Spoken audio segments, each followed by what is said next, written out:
Assalamu alaikum. Айжан кандайсыз? Жакшысызбы? Жакшы, Кудайга шүгүр. Урматтуу туугандар, Айжан эжекебиз болот. Бул эжекебиз дагы ошол сыйкыр менен, сыйкырдын туу чокусу болгон жеңгирип кетип, жин оорусу менен ооруп келген.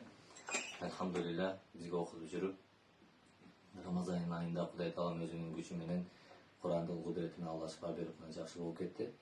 Буга чейин кандай кыйналчыңыз эле? Азыр кандай Мен ооруп ооруганыма 4 жыл болгон. 4 жылда аябай көп кыйналгам.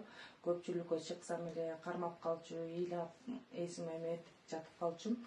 Анан акыркы күндөрү башка бир молдого көрүнгөндө аякым аябай агрессивный болуп, аябай күчөдүк. Сиздеги ичиңиздеги жин козголгон. Ичимде жин аябай козголуп, күчөп, элге уже агрессия кылып, уже элге нападение кылып баштаганбыз.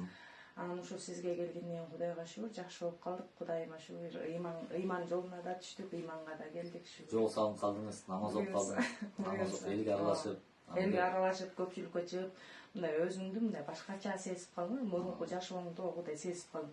Атомурдамда көпчүлүккө чыкканда элден мындай дискомфорт болуп берчү да, аз кармап калсам эмне болот, аз муну кулап калсам эмне болот деп мындай эл менен көп эч жака бара албай алгам. Действительно, көп эч жака чыга албай алгам.